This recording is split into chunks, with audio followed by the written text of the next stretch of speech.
Movie के start में हम देखते हैं एक प्रिंस को जिसने अपने पैलेस को बहुत खूबसूरत बनाया हुआ होता है। वो अपने पैलेस में खूबसूरत लड़कियों को बड़ी बड़ी दावतें दिया करता था।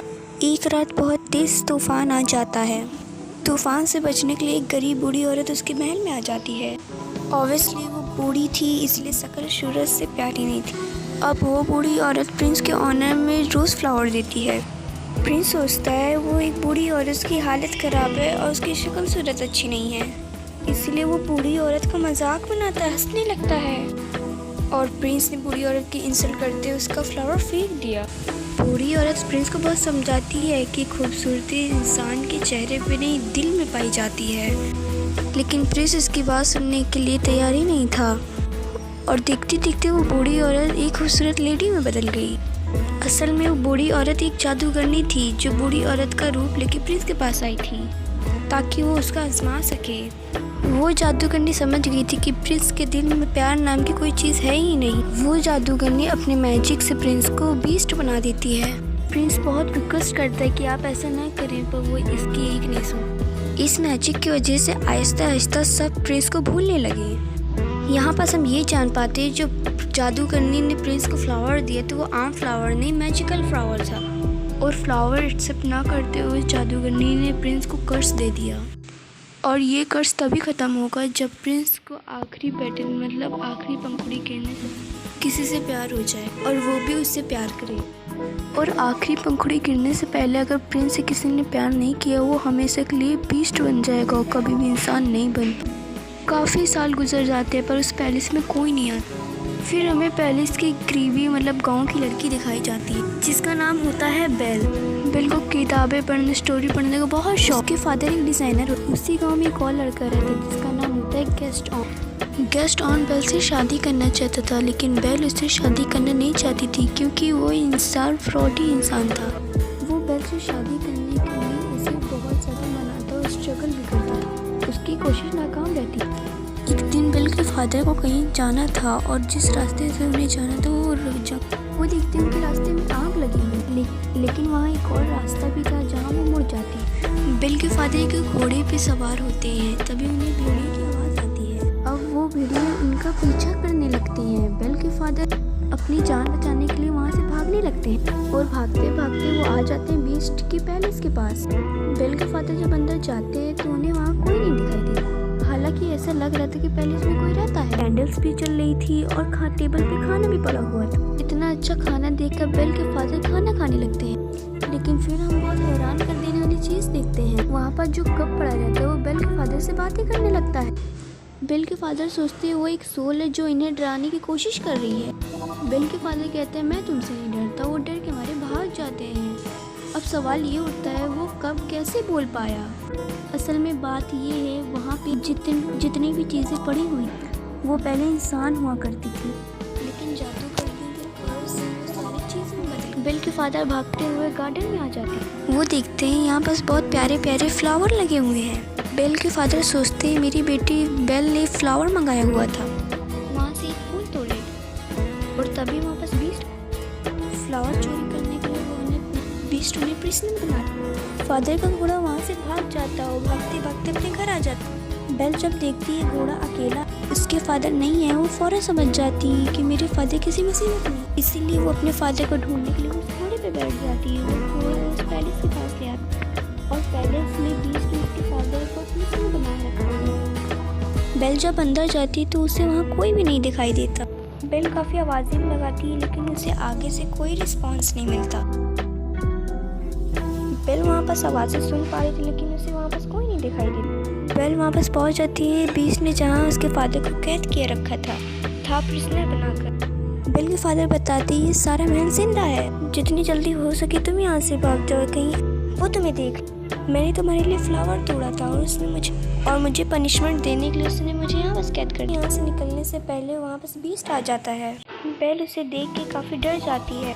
काफ़ी जाहिर सी बात है वो बीस्ट तो काफ़ी खतरनाक दिख रहा है, काफ़ी डरावना भी। लेकिन बेल उससे ये बात शो होने नहीं देती कि वो उससे डर रही है। बेल कहती है मैं अपने फादर से मिलना चाहती हूँ, लेकिन बीस्ट नहीं चाहता है कि वो अपने फादर से मिले। बेल उससे कहती है कि तुम कितने जालिम इंसान हो, इतनी छोटी सी गलती के लिए तुम कितनी बड़ी सजा दे रहे हो। और उन्होंने सिर्फ एक फ्लावर ही तो तोड़ करने के लिए मैंने ही उन्हें कहा था, इसीलिए मैं हर सूरत उनसे मिलूंगी। बीस्ट उससे बताता है कि अगर ये दरवाजा एक बार खुल गया या बंद हो गया तो इसके बाद ये कभी नहीं खुलेगा और दोबारा ये कभी भी नहीं खुल पाएगा। और ये कहते हुए बीस्ट उस दरवाजे को पिन कर देता है और वो अपने फादर को बाहर की तरफ पुश कर देती है और अपने आप को बंद कर लेती है। अब बीस्ट के अकॉर्डिंग वो दरवाज़ा कभी नहीं खुल पाएगा, इसलिए वो बेल के फादर को कभी नहीं डाल सकता। अब बेल अपने फादर की जगह पे खुद वापस कैद हो गई थी। बीस्ट बेल के फादर को वहाँ से ले जाकर आज़ाद कर देता है। अब बेल वापस कैद हो जाती है और जब वापस बीस्ट नहीं होता और एक घड़ी और कैंडल स्टैंड उन्हें उसके पास आती। हम सब पहले इंसान थे, लेकिन हम घड़ी और कैंडल स्टैंड में चेंज हो गए, लेकिन वो इंसानों की तरह सब कुछ कर सकते हैं, सुन सकते हैं, बोल सकते हैं, चल भी सकते हैं। वो दरवाज़ा खोल देते और बेल को कहते तुम हमारे साथ साथ आओ, हम तुम्हें रहने के लिए एक अलग रूम देंगे, क्योंकि वो समझ गए थे कि बेल वही लड़की होगी जो हमें इस घर से बचा सकती है। वो बेल को रहने के लिए एक रूम देते हैं। जब इस बात का बीस्ट को पता चलता है उससे काफ़ी गुस्सा आता है, इसलिए वो घड़ी और कैंडल स्टैंड को डांटता है और उन पर गुस्सा करता है। उस पर वो दोनों कहते हैं शायद यही लड़की जो हमें इस घर से आज़ाद करवाएगी, तुम्हें उसके करीब जाना चाहिए और उसे इम्प्रेस करना चाहिए। वो बीस्ट को मशवरा देते हैं कि तुम बेल के पास जाओ, उसे खाने के लिए इनवाइट करो। ये बात सुनकर बीस्ट को उन पर गुस्सा आता है। वो कहता है क्या तुम पागल हो कि मैं एक चोर की बेटी को खाने के लिए इनवाइट करूँगा, उसके साथ खाना खाओ, ऐसा कभी नहीं हो सकता। लेकिन उसे सारे लोग उसे इंसिस्ट करते हैं तो इस बात के लिए एग्री हो जाता है, क्योंकि इनके कर्ज होने का रीज़न कोई और नहीं बीस्ट है। बीस्ट बेल के पास जाता है, कहता है तुम मेरे साथ खाना खाओगे, लेकिन इसे कोई रिक्वेस्ट मत समझना। उसे कहती है क्या तुम पागल हो, पहले को प्रिजनर बनाया, फिर मुझे कैद कर ली और अब मेरे साथ खाना खाना चाहते हो। बीस्ट दरवाजे को जोर जोर से पीटता और कहता है तुम तो मेरे साथ खाना खाओगी। बेल कहती है कि चाहे मैं भूखी मर जाऊँ, लेकिन मैं तुम्हारे साथ खाना नहीं खाऊंगी। चलो ठीक है, मैं तुम्हारी ये ख्वाहिश भी पूरी कर देता हूँ, तुम्हें भूखा ही मारूंगा मैं, अब तुम्हें कोई भी खाना नहीं देगा। बेल फिर भी दरवाज़ा नहीं खोलती और बीस्ट वहाँ से चला जाता है। जिस अंदाज में बेल ने बीस्ट को जवाब दिया था उसे देख के सब लाइक कैंडल स्टैंड, घड़ी, पेड़, उन लोगों को कंफर्म हो जाता है कि बेल ही वो लड़की है जो इस कर्ज से निजात दिलाएगी। फिर हम देखते हैं बीस्ट को जो उसी रोज फ्लावर के पास जाता है। बीस्ट देखता है कि उस फ्लावर की ढेर सारी पकड़ियाँ गिर गई, जिसके ख़त्म होने के बाद बीस्ट हमेशा जानवर ही बना रहेगा और पैलेस की जितनी कर्ज चीज़ें वो हमेशा के सारी ऐसे ही रहेंगी, हमेशा के लिए बेजान बन जाएंगे। वो फ्लावर को बहुत थोड़ी पंखुड़ियाँ रह गई और वो भी बहुत जल्द। फिर हम देखते हैं बेल के फादर जो वापस अपने गांव में आ चुके थे। वो सबको बता रहे थे कि मेरी बेटी की जान खतरे में है। जंगल के पास एक पैलेस है जहाँ पास बीस्ट रहता है और वहीं पास मेरी बेटी फंस गई है। कोई भी इनकी इस बात पे बिलीव करने को तैयार ही नहीं था, वो बस इस बात को एक कहानी ही समझ रहे थे।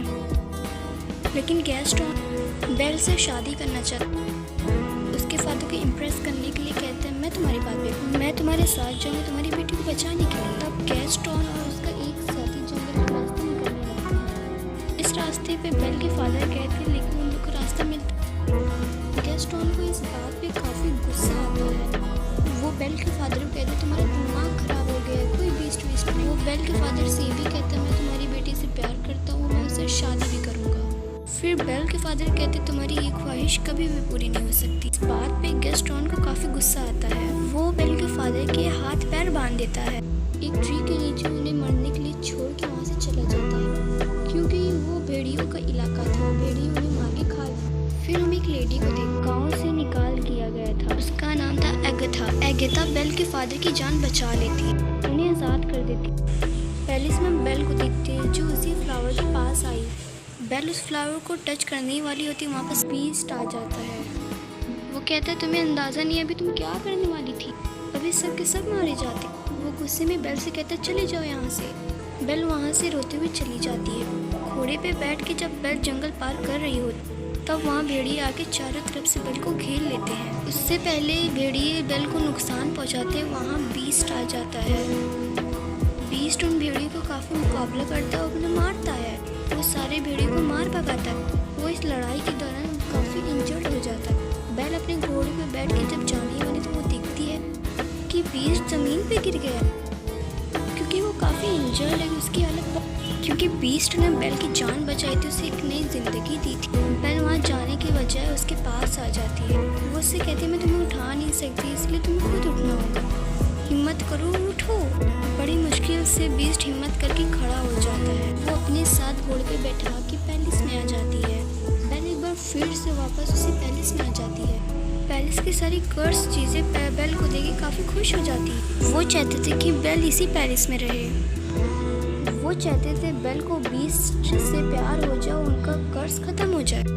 वो सारी स्टोरी नहीं बताती कि वो इस कर्स से कैसे आज़ाद। वो बस इतना ही बताती है जब फ्लावर के आखिरी पंखुड़ी गिर जाएगी हम सब ऐसे ही रह जाएंगे और बीस्ट भी हमेशा के लिए बीस्ट ही रह जाएगा।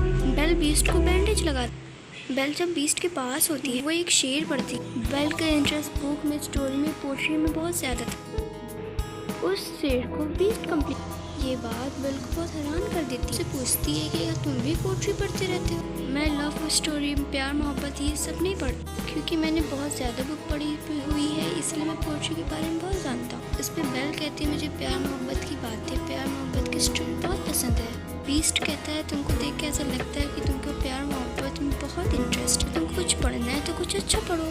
फिर बीस्ट बेल को ले जाकर अपनी लाइब्रेरी में लेके आता है जो बहुत बड़ी थी और वहाँ बहुत ज़्यादा बुक्स थी। बेल उन बुक्स को देख के काफ़ी शॉक भी हो जाती है पर बहुत खुश भी रहती है क्योंकि गांव में पढ़ने के लिए उसे कोई सी बुक नहीं मिलती थी पढ़ने के लिए। अब उसे सारी बुक्स मिल गई। बीस्ट कहता है अगर तुम चाहो तो यहाँ तुम हमारे साथ रह सकती हो। ये बात बेल को काफ़ी खुश कर देती।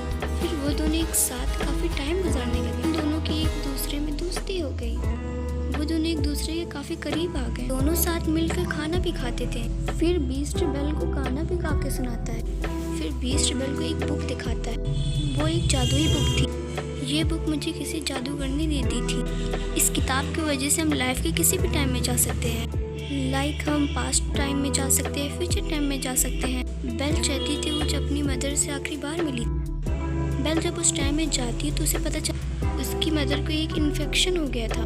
बेल की मदर ने बेल के फादर से कहा तुम बेल को लेके यहाँ से बहुत दूर चले जाओ ताकि मेरी बेटे को भी ये इन्फेक्शन न लग जाए। ये जानने के बाद बेल काफ़ी दुखी हो जाती है क्योंकि बेल ये बात नहीं जानती थी।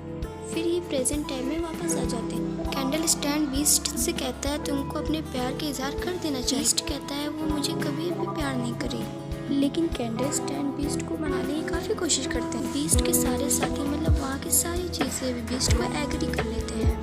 पहले वो बीस्ट को तैयार करते हैं, फिर वो बेल को भी तैयार करते हैं। बेल को डांस करना काफ़ी पसंद था, वो दोनों डांस करने वाले होते हैं। हम देखते हैं बेल के फादर वापस गांव में आ गए हैं। वो सबको बताते हैं कि गैस्टोन ने उन्हें जंगल में बांध के छोड़ दिया था कि भेड़िए आकर उन्हें खा लें। और वहीं बेल के फादर के साथ अखता भी होती, लेकिन गैस्टोन इस बात पे एग्री नहीं करता है। वो मुखर जाता है, ये झूठ बोल रहा है, इसके ऊपर शैतान आ गया और ये पागल हो गया है। साथ साथ ये भी कहता है कि अगता की गवाही कोई इम्पोर्टेंस नहीं रखती, ये तो पहले इसी गांव से निकली हुई है। यहाँ बस गैस्टोन का साथी भी झूठ बोलता है।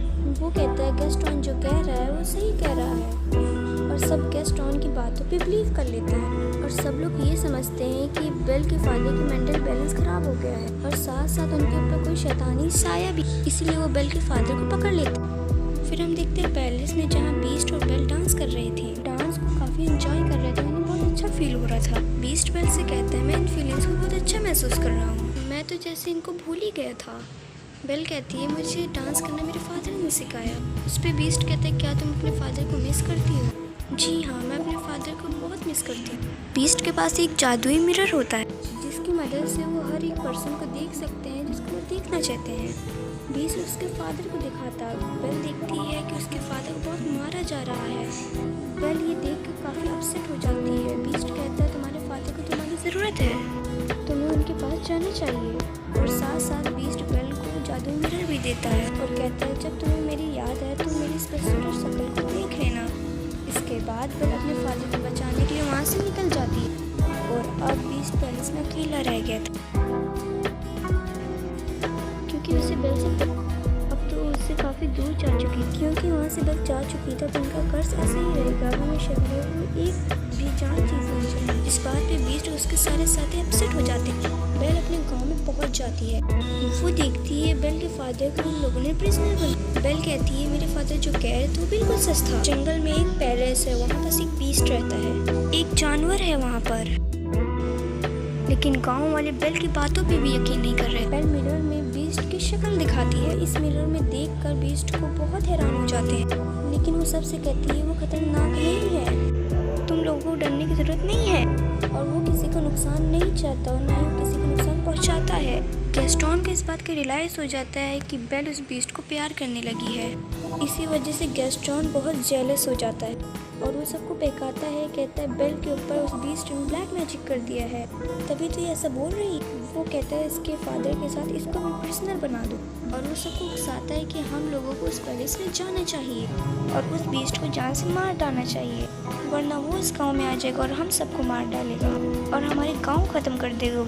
और गांव वाले उसके बातों में आ जाते हैं। पूरा गांव पैलेस की तरफ चलने लगता है। जब गांव वाले बीस्ट को मारने के लिए पैलेस में आते हैं तो वहाँ की सारी चीज़ें उन्हें मारने लगती हैं।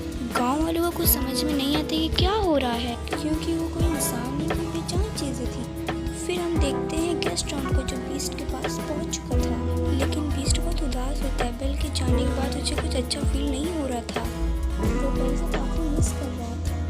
गैस्टोन बीस्ट से कहते हैं तुम क्या समझते हो कि बेल तुमसे प्यार करती है, बल्कि उसने तुम्हें मारने के लिए हम सब गाँव वालों को भेजा है।